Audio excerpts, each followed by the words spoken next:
Hello everyone, my name is Stephen Redman and welcome to Pastor's Library. This is the channel where we talk about everything to do with theology books, maybe books that have been on a reading list, for a seminary course, for a bachelor's or master's degree in biblical studies or in theology, or simply books that you've seen in your own pastor's office or maybe on a bookshelf somewhere. If you want to share a little bit with us on our journey, I will try to help you find your way through some good books that might just inspire you to read more and widen your education. I want to talk today about something called the Cascade Companions. Cascade is an imprint of Whitman Stock, and the Cascade Companions are books that are typically 80 to 120 pages, maybe a little bit fatter than that sometimes, but they're not particularly heavy-duty volumes. And I would suggest to you that in general, they are books that you can read on a journey or on a couple of evenings without too much stress.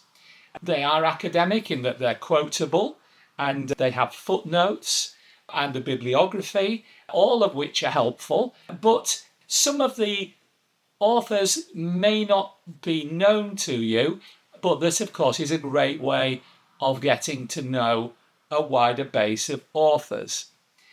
I think I met these books initially through David Matthewson's A Companion to the Book of Revelation, which is a good read.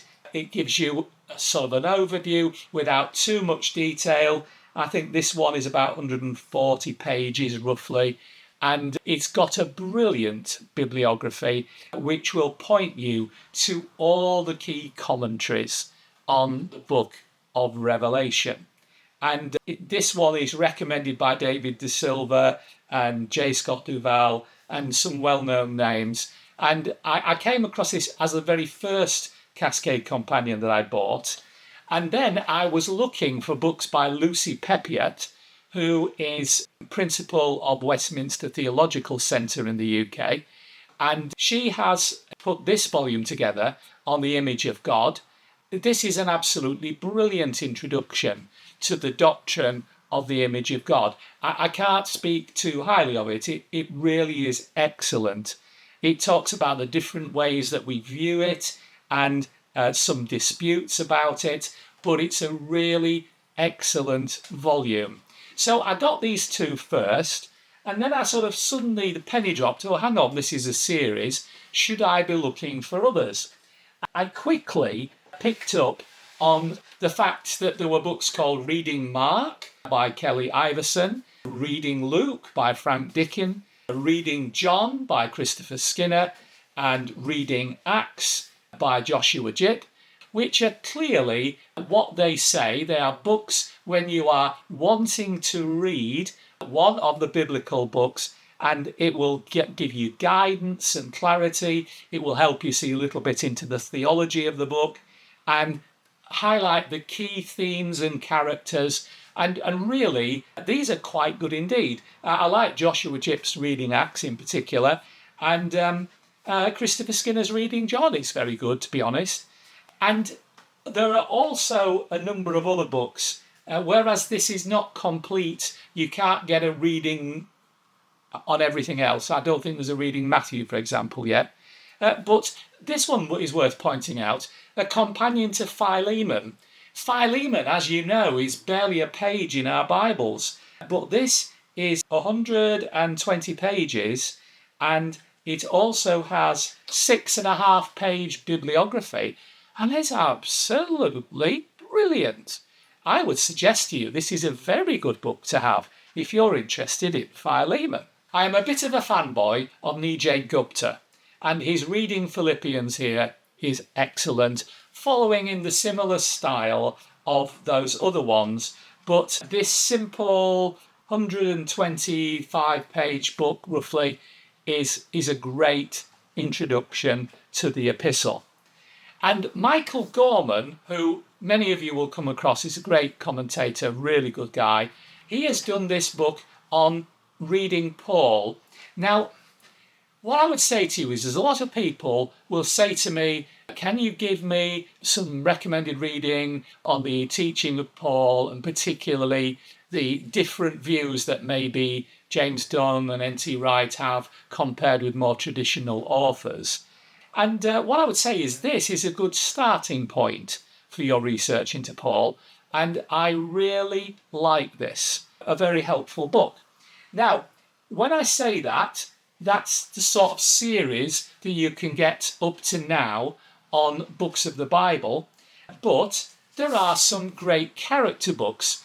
John Calvin by Donald McKim, and of course the required Jacob Arminius by Rustin Bryan.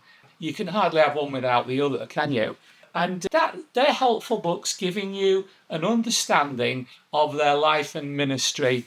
Again, not in terrific detail. These are not big books, but they are accessible.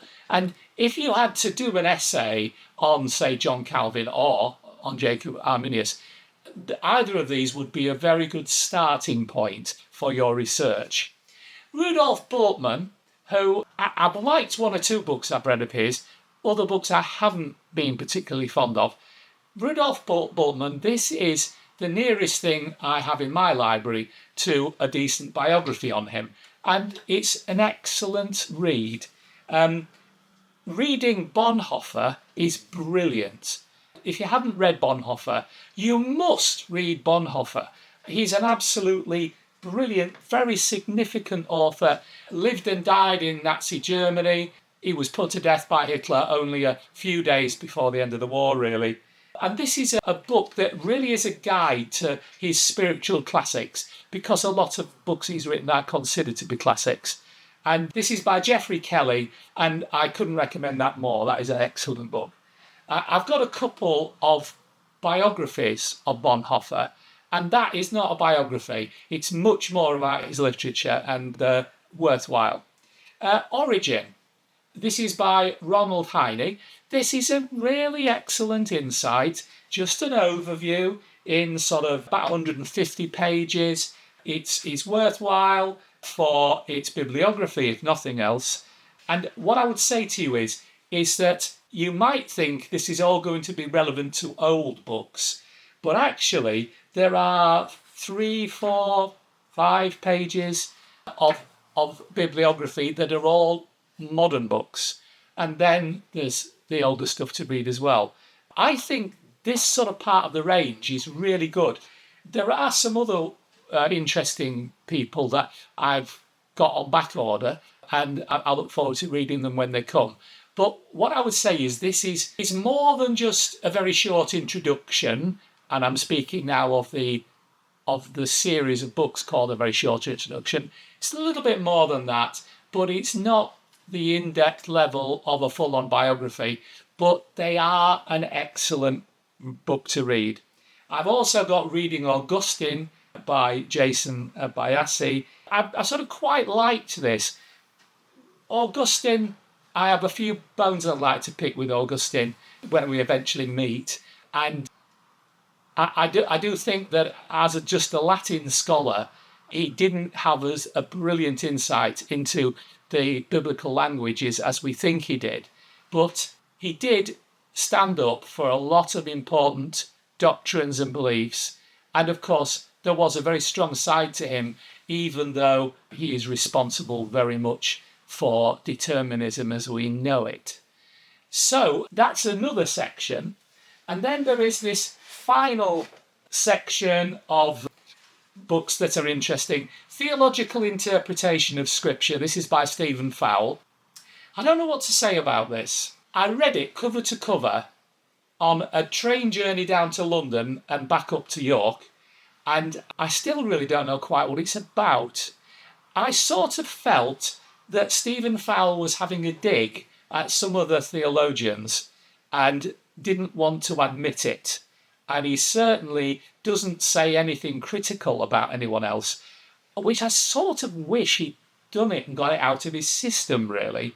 But he does make some serious points about how the lens we look at Scripture through makes a massive difference, and at least he is coming very clean and saying he has a lens and we all have a lens, and we need to make sure that we are investigating Scripture from a theological point of view. I think I might read this again, but it was a worthwhile book. I'm approaching Job there, which should have been earlier on. Theologia Crucis by Robert Saylor. Practicing Lament by Rebecca Eklund. That's really good. It's a very cheap book as well. I think I paid £12 for that. And it's sort of 100 pages, got a really worthwhile bibliography in the back. And as you can imagine, it deals with our cry from our inner heart to God. And I thought that was a very worthwhile read. There's a book on the Canaanites, which, contrary to popular belief, is not about a rock band, but it is about the history and culture from texts and artifacts. So it gives you a little bit more context about them. The Cascade Companion to Evil by Charles Taliaferro. That's a worthwhile book, and it gives you a bit of understanding into what we mean about evil and what the Bible has taught us about evil. James McGrath, Theology and Science Fiction. I really wanted to read it. I'm going to be honest with you, I haven't opened the book yet. Understanding the Free Will Controversy by Thomas Talbot. Now that's a worthwhile read, particularly if you have just read the books on Calvin and Arminius. David De Silva has written this absolutely brilliant one in the series, The Letter to the Hebrews in a Social Scientific Perspective. And I think this book is refreshing, it's wonderful, it takes you into Hebrews, it helps you see Hebrews through the light of the lens that he is mentioning, and it's a refreshing read, one that you can again process in a couple of evenings reading. This is quite a fat one for a Cascade Companion. I think it's about 185 pages, but it's really good. Now, I think I've just gone through about 24 there. I've got a couple more in the mail to me, but I would suggest to you that Cascade Companions are a series not to be overlooked. If your study is mainly on the Gospels, then have a look at reading Mark, reading Luke, reading John. If you're interested in slavery, have a look at the one on Philemon.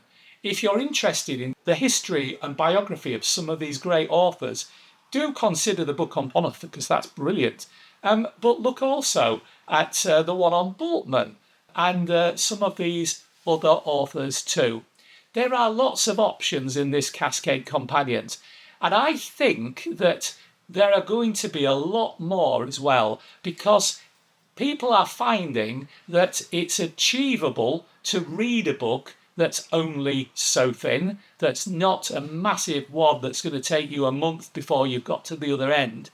This is a very accessible range. They're all written by good communicators, people that have tried and developed teaching methods themselves, and they are able to put on paper that which can communicate with us all. And all I can say to you is I think it's a good one to delve into. So whatever your area of study, see if there's a Cascade Companion on it and dip into it. What I would say to you is the level of this is ideal for anyone that is literate for academic work, certainly excellent for someone who is just about to start or is starting a bachelor's degree, or maybe you're just a good reader. They are open to all, and I hope that you will find something good in the Cascade Companion series for you. I have to say, I am normally very open to things published on that label, and things that are under the Width and Stock banner anyway do tend to be helpful. So I hope that you like that. Remember to give us a like, remember to comment below, remember also to subscribe and click on the bell if you haven't done already, and I'll see you next time on Pastor's Library. Until then, bye!